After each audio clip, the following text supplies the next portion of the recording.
पिछले पार्ट में हमने देखा कि निंग फैंग लेडी वॉरियर को एक फिजिकल बॉडी दे देता है जिसकी हेल्प से लेडी वॉरियर कैलोन को हलाने में कामयाब हो जाती है और उसके बाद वो उस डिवाइन वेपन गॉन्टलेट को निंग फैंग को वापस लौटा देती है। इस पार्ट की शुरुआत में हम देखते हैं कि लेडी वॉरियर की स्पिरिट वहां से जाते हुए बोल रही होती है। इससे कोई भी फर्क नहीं पड़ता है कि कैलोन आखिरकार कैसा था, लेकिन वो था तो इसी वर्ल्ड का एक हिस्सा, इसीलिए उसे भी हमारे साथ अब हमेशा के लिए फ्री हो जाने दो। और हम देखते हैं कि उस सीक्रेट रेल्म का एक पोर्टल बाकी सभी लोगों के सामने खुल गया होता है। इधर वैंग यू कुछ सोच रही होती है तो उसे देखकर निंग फैंग चौंकते हुए उससे पूछने लगता है, वैंग यू आखिरकार क्या गलत हुआ है? तो वैंग यू थोड़ी सी उदास होते हुए कहने लगती है, मैं तो बस इतना ही सोच रही थी कि चाहे गॉड की ब्लेसिंग होने के बाद भी अतीला अपने वर्ड की डेस्टिनी को बदलने से बिल्कुल भी कामयाब नहीं हो पाई और उनका वर्ड डिस्ट्रक्शन की ओर चला गया। क्या एक दिन हमारे साथ भी ऐसा ही होने वाला है? ये सुनकर निंग फैंग एक हल्की सी मुस्कुराहट देते हुए कहने लगता है, नहीं,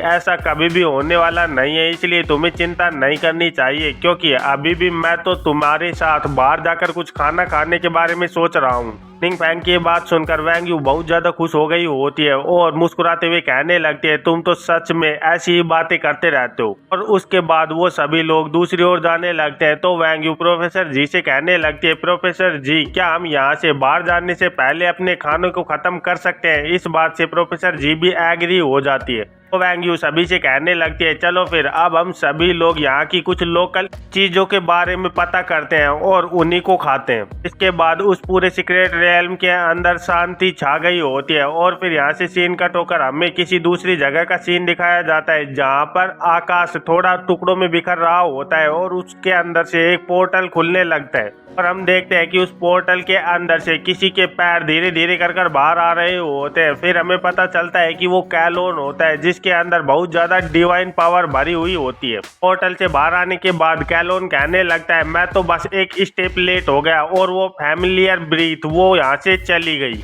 लेकिन एटलीस्ट इस पर्सन की बॉडी के अंदर उसकी कुछ मेमोरीज बची हुई हैं जिनकी मदद से मैं बड़े ही आराम से उसे वापस से ढूंढ सकता हूँ। ओमनीपोटेंट मेज, क्या तुम सच में हो?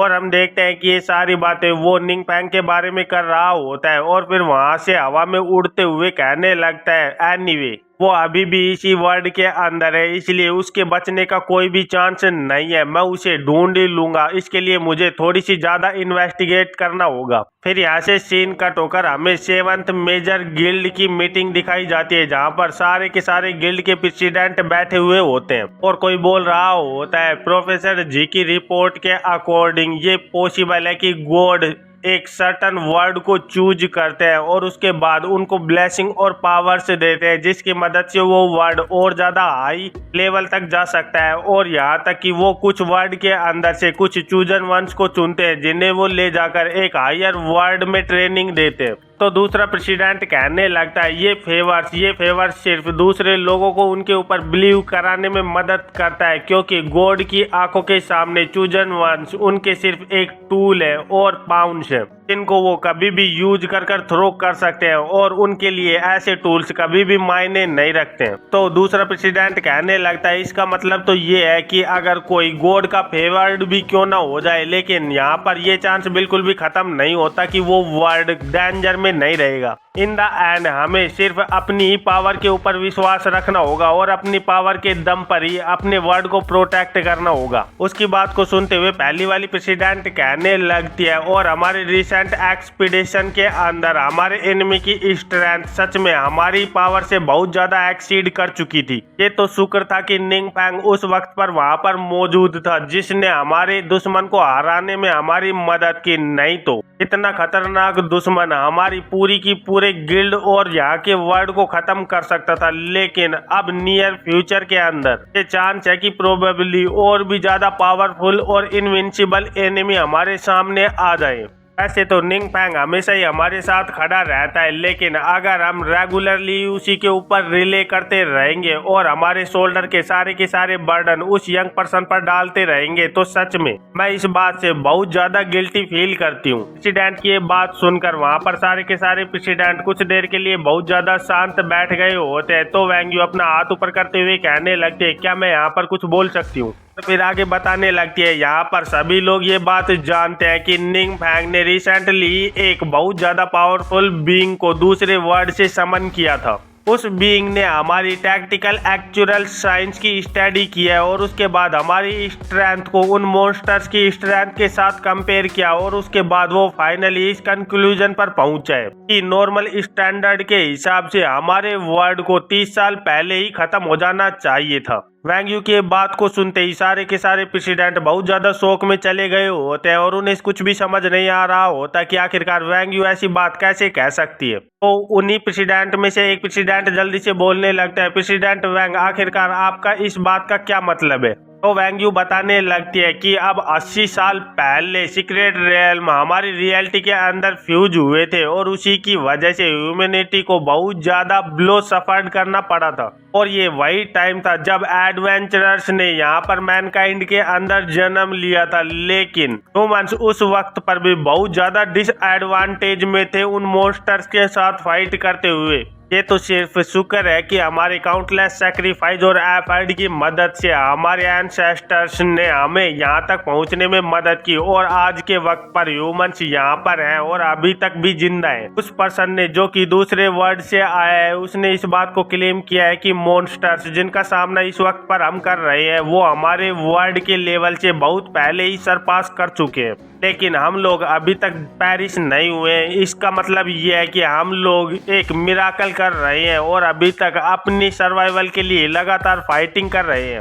और मुझे विश्वास है कि जब तक हमारे पास एक भी चांस है तब तक हम लोग ऐसे मिराकल्स कर कर अलाइव रह सकते हैं, क्योंकि इस वर्ल्ड को 80 साल से बहुत सारे जनरेशन हीरोज की ने बचा कर रखा है और अब हमारी बारी है, इसलिए हम सभी को एक साथ मिलकर इसे प्रोटेक्ट करना होगा। वैंग यू की बात को सुनते हुए सारे प्रेसिडेंट बहुत ज्यादा सोच में चले गए होते हैं। तो वैंग यू उन्हें देखते हुए कहने लगते हैं, क्या मैंने यहाँ पर कुछ गलत बोल दिया है? लेकिन तभी वहाँ पर सारे के सारे प्रेसिडेंट एक साथ तालियां बजाने लगते हैं, जिसे देखकर दूसरी प्रेसिडेंट कहने लगती है, प्रेसिडेंट लियू, सच में प्रेसिडेंट वैंग को हमारे साथ इनवाइट कर कर आपका बहुत अच्छा डिसीजन था। इसकी बात को सुनते हुए मुझे ऐसा महसूस हो रहा है कि मेरे पुराने यूथ के दिन वापस से लौट आए हैं और मेरी फाइटिंग स्पिरिट भी अब जवान होती जा रही है। इधर दो प्रेसिडेंट आपस में बातें कर रहे होते हैं तो उनमें से एक कह रहा होता है, इसका मतलब अगर दूसरे शब्दों में कहा जाए तो वो मॉन्स्टर्स उनके साथ फाइट करना इसलिए मुश्किल हो रहा है क्योंकि वो लोग पहले ही हमारी लिमिट को एक्सीड कर चुके हैं। तो दूसरा कहने लगता है, हाँ तुम्हारी बात पूरी तरह से सही है, लेकिन सच में पता नहीं क्यों लेकिन ये बात मुझे बहुत ज्यादा प्राइड से भर रही है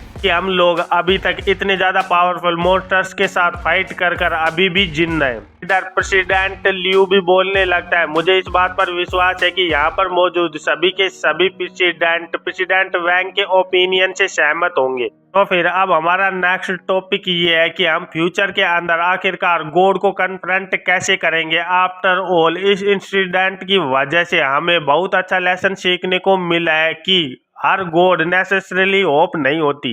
फिर यहाँ से सीन कट होकर हमें शहर का सीन दिखाया जाता है जहाँ पर कैलोन वहाँ घूम रहा होता है और बोल रहा होता है, ओमनीपोटेंट मेज, सच में उसने बहुत ज्यादा अच्छी छुपने की जगह ढूंढी है क्योंकि एक लोअर वर्ल्ड जैसा कि ये है वो सच में रेयरली ही किसी गॉड की अटेंशन को अट्रैक्ट करता है और गॉड्स बिल्कुल भी यहाँ पर सीधे ही डिसेंडेंट नहीं हो सकते। सच में ये गॉड बहुत ज्यादा कनिंग फैलो है, लेकिन मैं यहाँ पर सेंस कर रहा हूँ कि इस वर्ल्ड के अंदर मेरा एक ट्रायल सीक्रेट रियल्म है, इसीलिए अब मुझे वहाँ पर जाना होगा और वैसे भी मुझे रहने के लिए एक जगह की जरूरत तो पड़ेगी, इसलिए अब मैं अपने ट्रायल टावर को ही मेरी सेंचुरी बनाने वाला हूँ। फिर यहाँ से सीन कट होकर हमें उस ट्रायल टावर को दिखाया जाता है जिसके सामने एक पोर्टल खुल रहा होता है और वहाँ पर ही शिजियोंग खड़ा हुआ होता है। सामने गेट को देखते हुए वो सोच रहा होता है, ये गिल्ड मेरे भाई का है जिसने की अपनी दिन रात की मेहनत के बाद इसे खड़ा किया है, लेकिन ये एक ही रात के अंदर पूरी तरह से डिस्ट्रॉय हो गया, इसलिए मुझे जितना हो सके उतना ज्यादा हार्ड वर्क करना होगा और स्ट्रोंग बनना होगा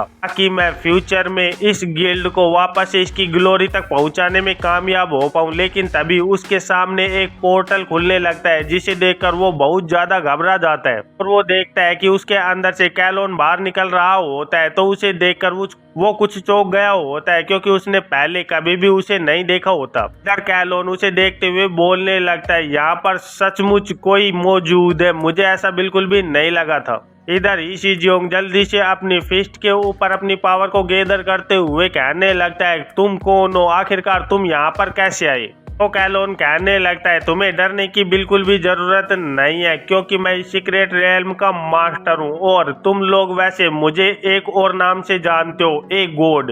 ये सुनकर ही शीजियोंग कुछ चौंक गया होता है और कहने लगता है, एक गॉड, और सोचने लगता है मुझे याद है ये सीक्रेट रियल्म सिर्फ एक आदमी को ही अंदर एंटर होने की परमिशन देता है, दो लोग एक साथ कभी भी सीक्रेट रियल्म के अंदर एंटर नहीं हो सकते। और जब वो उस कैलोन को देखता है तो उसको उसके पीछे उस दूसरे गॉड की छवि दिखाई दे रही होती है। तो उसे देखते हुए वो कहने लगता है, मैंने पहले गॉड की अपीयरेंस को एक वीडियो के अंदर देखा है और वो इस रियल्म के अंदर सारी की सारी पावर को भी कंट्रोल कर सकता है। माय लॉर्ड, क्या तुम यहाँ पर मेरी प्रेयर को सुनकर आए हो। तो सामने से कैलोन कहने लगता है, प्रेयर्स ये सब वीक लोगों के लिए होती है, तुम्हें इस बात को प्रूव करना होगा कि तुम मेरी स्ट्रेंथ और फेथ के काबिल हो और इसी के साथ मेरी ब्लेसिंग के वर्दी हो। कैलोन की बात को सुनते हुए ही शीजियोंग खुश होते हुए कहने लगता है, गॉड प्लीज तुम्हें जैसा भी कमांड देनी है वो तुम मुझे दे सकते हो, मैं उसे पूरा करने के लिए अपनी जान लगा दूंगा। इधर कैलोन सोच रहा होता है,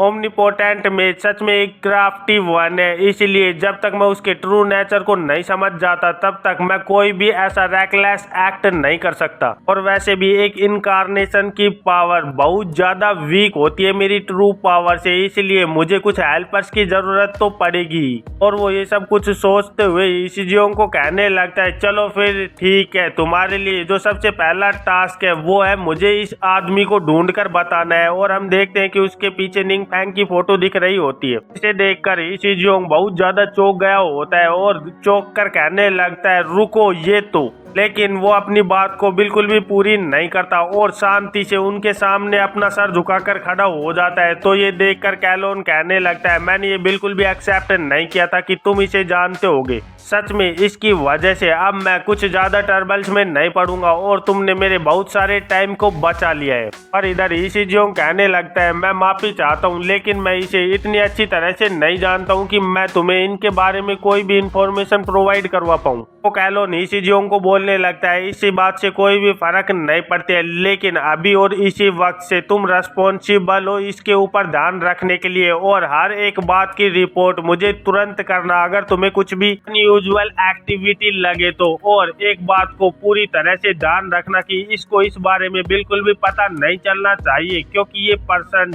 बहुत ज्यादा खतरनाक है। अगर मैं इस पर्सन की ट्रू आइडेंटिटी की बात करूं तो ये एक इविल गॉड है जिसने काउंटलेस वर्ल्ड को डिस्ट्रॉय किया है। इसकी इस बात को सुनते हुए शीजियोंग पुरानी बातों को याद करने लगता है। जब वीडियो में उसने उस गॉड को इविल गॉड के साथ फाइट करते हुए देखा था तो उसे याद करते हुए वो कहने लगता है, क्या ये सब कुछ वो जो पीछे हुआ था उस बारे में। इधर कैलोन के अंदर आया हुआ गॉड सोच रहा होता है, जब मैंने सेंस किया कि ट्रायल सीक्रेट रियल्म के अंदर किसी का इंट्रूजन हुआ है तो मैंने तुरंत ही एक सर्च मिशन चालू कर दिया था। लेकिन इस डिवाइन रियल्म के अंदर एक स्ट्रेंज फोर्स ने उस सारे के सारे काम को रोक दिया और मेरी सारी की सारी पावर को इस सीक्रेट रियल्म के अंदर आने से पूरी तरह से ब्लॉक कर दिया था। इसका मतलब ये पूरा का पूरा काम उसी ओमनीपोटेंट मेज का है जिसके पास सच में बहुत ज्यादा हिडिंग ट्रिक्स है। और ये सोचते हुए वो शीजियोंग से पूछने लगता है, बाय द वे आखिरकार इस ट्रायल को कंप्लीट किसने किया है। तो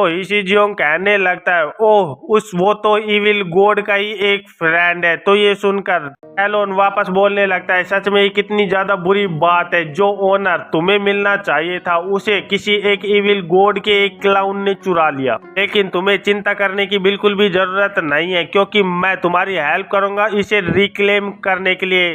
तो फिर अब तुम अपनी लॉयल्टी के लिए प्लेज करो। ये सुनते ही शीजियोंग जल्दी से अपने हाथ को जमीन पर रखते हुए कहने लगता है यस माय लॉर्ड। और फिर यहाँ से सीन कट होकर हमें दूसरी जगह का सीन दिखाया जाता है जहाँ पर ही शीजियोंग सारी की सारी बातें निंगफैंग को बता रहा होता है। तो निंगफैंग उससे कहने लगता है क्या वहाँ पर ये सब कुछ हुआ है।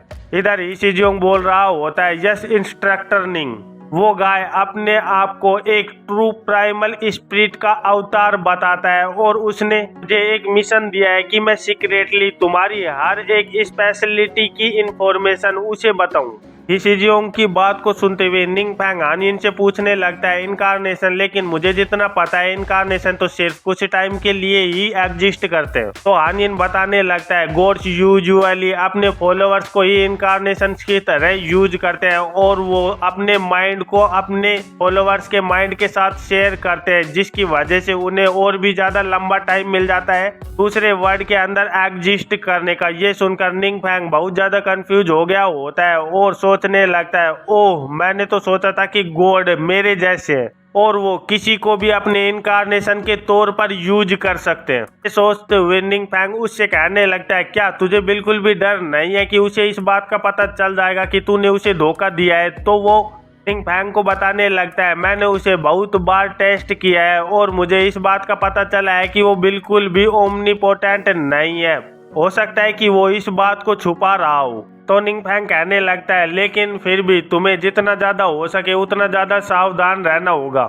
इधर हानिन निंगफैंग से बोल रहा होता है न्यू फॉलोअर जैसे कि शीजियोंग है, उनका फेथ सच में बहुत ज्यादा वीक होता है, इसीलिए अगर उनका कनेक्शन इतना ज्यादा वीक है तो उनकी ट्रस्ट वर्दी भी बहुत ज्यादा वीक होने वाली है। इसका मतलब वो इतनी इजीली एक्सपोज नहीं हो सकते। हानिन की बात को सुनते हुए निंगफैंग थोड़ा सा शांत हो जाता है और वो जल्दी से ही शीजियोंग को पकड़ते हुए कहने लगता है सच में तुम्हारी इन इंफॉर्मेशन के लिए थैंक यू और ऐसे इम्पोर्टेंट मैटर के वक्त तुम इतना कुछ कर रहे हो, ये काबिलियत तारीफ है। निंगफैंग की बात को सुनते हुए शीजियोंग कहने लगता है आप हमारे और हमारे गिल्ड के बेनिफिशियर है, इसीलिए आपके लिए इतना करना मेरे लिए कोई भी ट्रबल की बात नहीं है। और फिर अपने मन में ही सोचने लगता है यहाँ पर वो अब एक गॉड के सामने फेस होने जा रहा है, लेकिन इंस्ट्रक्टर निंग बिल्कुल भी पैनिक नहीं कर रहे हैं। सच में इनकी आइडेंटिटी बहुत ज्यादा रिमार्केबल है। अगर मैं सच बताऊं तो मेरे भाई ने निंगफैंग के पास्ट के बारे में बहुत कुछ इन्वेस्टिगेट किया है, लेकिन सच में उन सारी की सारी रिपोर्ट्स को पढ़ने के बाद मुझे बिल्कुल भी इस बात पर बिलीव नहीं होता कि ऐसा पर्सन इविल गॉड हो सकता है। इधर निंगफैंग सोच रहा होता है सच में इस गॉड के आने की वजह से अब मेरी आइडेंटिटी बिल्कुल क्लियर हो चुकी है, जिसकी वजह से अब मैं बहुत ज्यादा पीस महसूस कर रहा हूँ। और जब ये गॉड स्पेशली यहाँ पर इस वर्ल्ड के अंदर मेरे लिए आए हैं तो इसके लिए अब मुझे भी तैयार हो जाना चाहिए और इसका एंड देखना चाहिए। फिर यहाँ से सीन कट होकर हमें निंगफैंग के रूम का सीन दिखाया जाता है जहाँ पर निंगफैंग हानिन को बोल रहा होता है ही शीजियोंग बिल्कुल भी उस ट्रू एसेंस होली स्पिरिट के पास नहीं रह सकता, लेकिन ये हमारी मजबूरी है कि अभी उसे उसी के पास में रहना होगा, लेकिन ये ज्यादा टाइम तक नहीं चल सकता क्योंकि अगर ये जितना ज्यादा लंबा टाइम तक चलेगा उतना ज्यादा खतरनाक होता जाएगा।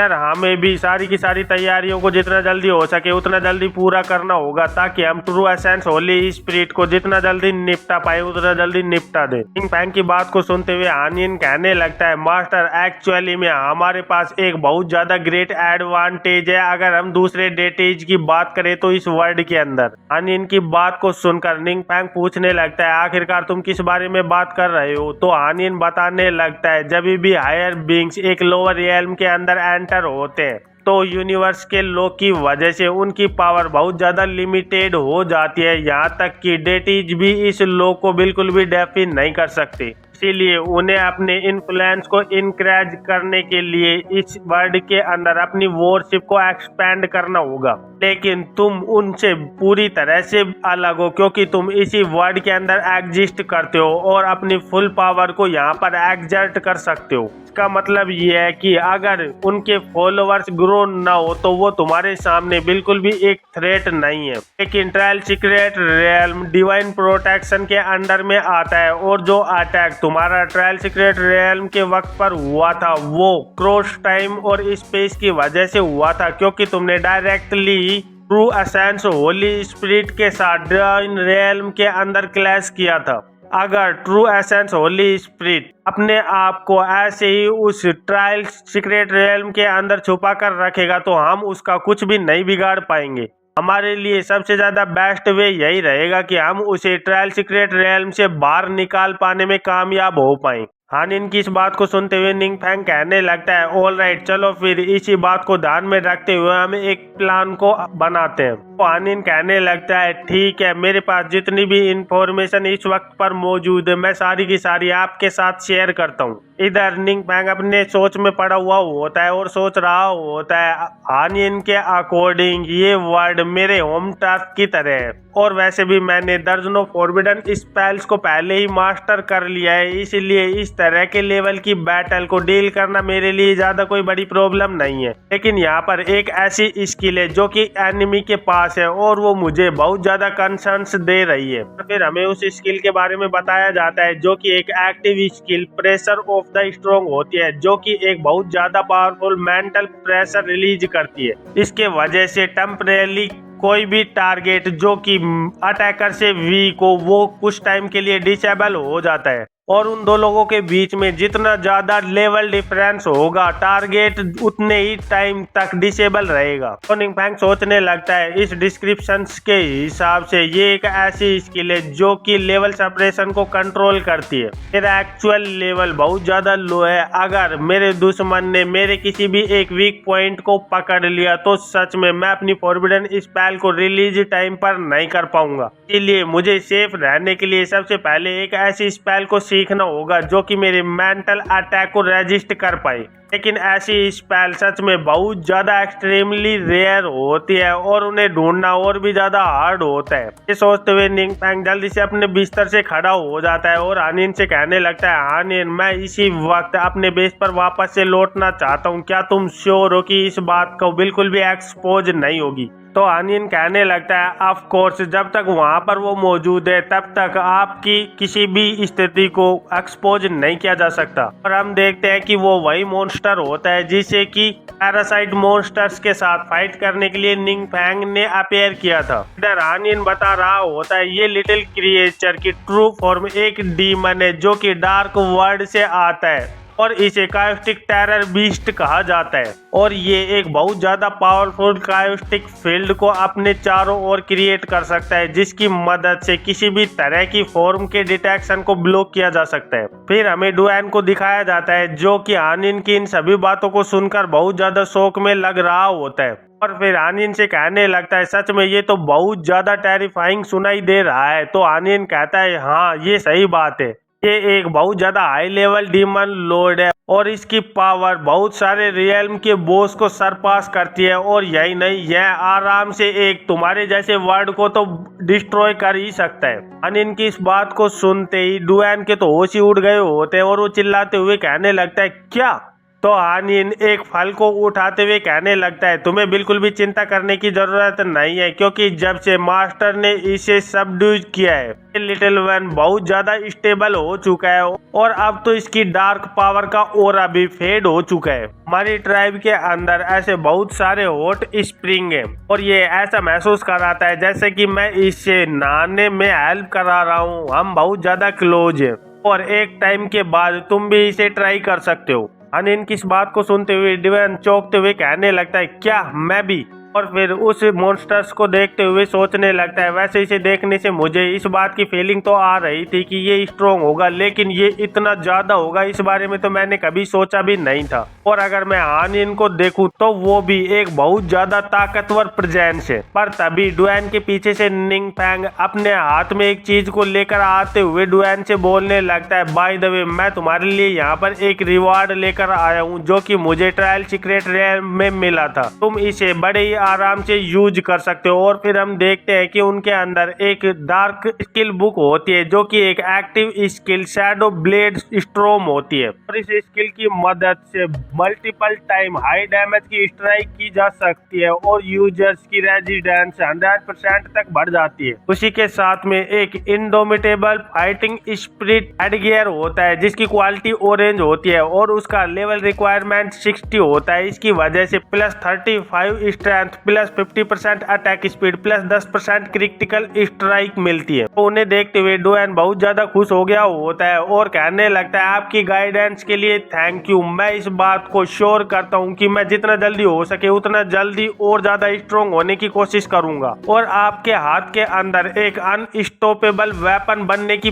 पूरी कोशिश करूंगा। और अगर वो जो सो कॉल्ड डेटीज तुम्हारे सामने आने की भी कोशिश की तो मैं उन्हें खत्म करने के लिए और तुम्हारी लाइफ को प्रोटेक्ट करने के लिए वो सब कुछ करूंगा, चाहे उसके लिए मुझे अपनी लाइफ ही कुर्बान क्यों न करनी पड़े। फैन की बात को सुनते हुए निंग फैंग सोचने लगता है सच में आर्थिला के सीक्रेट रियल्म की प्रेजेंस की वजह से अब सभी का डेटीज की ओर देखने का नजरिया पूरी तरह से बदल चुका है। जैसे कि अगर मैं एग्जाम्पल के तौर पर बात करूं तो डुएन जैसे ही उसने सुना कि ट्रू एसेंस होली स्पिरिट यहाँ पर आई है तो वो बिल्कुल भी नहीं हिला। और अगर ऐसा ही चलता रहा तो गोड्स मेरे खिलाफ कुछ भी फ्रेम नहीं कर पाएंगे या फिर उनके लिए ऐसा कुछ भी करना बहुत ज्यादा मुश्किल हो जाएगा। ये सोचते हुए वो भी एक फ्रूट को उस मॉन्स्टर के ऊपर रख देता है और सोच रहा होता है हमारे बेस के चारों ओर जो डेडिकेटेड लाइन है वो एक तरह से सिक्योरिटी मेजर्स की तरह काम करती है। इसलिए अभी मुझे सिर्फ इस बात को चेक करना होगा कि मुझे जितना जल्दी हो सके एक ऐसी स्पेल मिल जाए जो कि मेंटल अटैक को रेजिस्ट कर पाए। फिर यहाँ से सीन कट होकर हमें ट्रायल सीक्रेट रियल्म का सीन दिखाया जाता है जहाँ पर कैलोन एक पोर्टल खोलकर इस वर्ड को बड़े ही गौर से देख रहा होता है और बोल रहा होता है सच में ये वर्ड मुझे बहुत ज्यादा फैमिलियर महसूस हो रहा है। यहाँ पर जो ह्यूमंस है वो बहुत ज्यादा एक्सट्रीमली वीक है, ऑलमोस्ट पावरलेस, जो कि पिछले मॉन्स्टर इन्वेशन के वक्त पर मैंने पहले ही चेक कर लिया था। इसी वजह से गॉड बहुत ज्यादा डिसअपॉइंट हो गए और उन्होंने इस पैलेस पर अटेंशन देना पूरी तरह से बंद कर दिया। लेकिन हमने ऐसा बिल्कुल भी नहीं सोचा था कि इतनी ज्यादा बड़ी मुसीबत आने के बाद भी यहाँ के ह्यूमंस अभी तक सरवाइव कर पाएंगे। और यहाँ की हर चीज को ऑब्जर्व करने के बाद मैं इस बात से पूरी तरह से कंसर्न हूँ कि किसी भी डेटी ने यहाँ पर ह्यूमंस की हेल्प नहीं की है। यहाँ तक कि अगर मैं ओमनीपोटेंट मेज की बात करूँ तो उसने भी अभी तक ह्यूमंस की कोई भी मदद नहीं की है। इसका मतलब सीधा सा ये है कि यहाँ इस वर्ल्ड की ह्यूमैनिटी सच में एक बहुत ज्यादा यूनिक ट्रेट को पोजेस करती है जो कि इन्हें मॉन्स्टर के खिलाफ रेजिस्ट करने की एबिलिटी प्रदान करती है। सच में ये तो बहुत ज्यादा इंटरेस्टिंग होता जा रहा है। क्या ऐसा हो सकता है कि ओमनीपोटेंट मेज ने भी यहाँ पर इन लोगों के बीच में इनके पोटेंशियल्स को देख लिया हो और यहाँ पर इन्हें और भी ज्यादा डेवलप कर इसे अपने डोमेन के अंदर चेंज करने की कोशिश कर रहा हो। लेकिन जब तक मैं यहाँ पर मौजूद हूँ तब तक मैं तुझे वो चीज नहीं लेने दूंगा जो कि तुझे चाहिए। अभी हम देखते हैं कि उसके पीछे से ही शी जियोंग लंगड़ाता हुआ आ रहा होता है और बहुत ज्यादा थका हुआ भी लग रहा होता है और उसे देखने से ही पता लग रहा होता है कि वो एक बहुत ज्यादा खतरनाक फाइट को खत्म कर यहाँ पर आया है। तो उसे महसूस करते हुए कैलोन कहने लगता है आखिरकार तुम्हारा ट्रायल कैसा जा रहा है। उसकी बात को सुनते हुए इसी जियोंग माफी मांगते हुए कहने लगता है मैं माफी मांगता हूँ, मैं अभी तक 15वें फ्लोर पर ही अटका हुआ हूँ, चाहे मैं कुछ भी क्यों ना कर लूँ लेकिन मैं उस फ्लोर को बिल्कुल भी क्लियर नहीं कर पा रहा हूँ। तो कैलोन कहने लगता है ओ तो तुम 15th फ्लोर पर अभी तक 100 टाइम्स मर चुके हो। कैलोन की बात को सुनते हुए इसी जियोंग वापस से माफी मांगने लगता है और सोच रहा होता है अगर इसे गुस्सा आया तो सच में ये मुझे तुरंत ही खत्म कर देगा। और तभी सामने से कैलोन बोलने लगता है तुम्हें घबराने की बिल्कुल भी जरूरत नहीं है, मैं तुझे इस बात के लिए बिल्कुल भी ब्लेम नहीं कर रहा हूँ। इनफैक्ट अगर मैं तुझे ऑनेस्टली बताऊं तो ये एक्चुअली में तेरे लिए एक टेस्ट था। इसे सुनकर ही शिजियोंग बहुत ज्यादा चौंक गया होता है और तभी उसके सामने सिस्टम स्क्रीन अपेयर होती है अनडाइंग स्पिरिट जो कि एक सेम फ्लोर के ऊपर 100 बार मरने के बाद प्राप्त की जा सकती है और इसकी वजह से जब भी इसको पहनने वाले की हेल्थ 15% से नीचे होगी तो वो हर तरह के नेगेटिव इफेक्ट की इंजरीज को 10 सेकंड तक इग्नोर कर सकता है और इसकी वजह से अटैक 30% तक बढ़ जाता है और डिफेंस भी 30% तक बढ़ जाता है। इधर कैलोन मुस्कुराते हुए शिजियोंग को बोलने लगता है जिसके ऊपर गॉड ध्यान देते हैं वो गॉड के द्वारा दिए गए ट्रायल मिशंस को क्लियर कर सकते हैं और जब तुम एक बार किसी मिशन को क्लियर करते हो तो ये तुम्हें एक परमानेंट अचीवमेंट प्रदान करती है जिसकी वजह से तुम अपने आप को इनहेंस कर सकते हो। और यही नहीं, कुछ तो ऐसी यूनिक अचीवमेंट्स है, अगर तुम उन्हें कंप्लीट करने में कामयाब हो जाते हो तो तुम कंप्लीट ट्रांसफॉर्मेशन भी कर सकते हो। और फिर एक इविल स्माइल देते हुए कहने लगता है, ये तो बस एक शुरुआत है और मैं तुम्हें वो ग्रांट कर सकता हूँ जो कि तुम्हारी इमेजिनेशन को भी पीछे छोड़ सकता है। ये सब कुछ सुनकर ही शिजोंग बहुत ज्यादा चौंक गया होता है और सोच में पड़ गया होता है। और इसी के साथ इस चैप्टर का अंत हो जाता है। तो फिर मिलते हैं एक नई चैप्टर में, तब तक के लिए बाय बाय।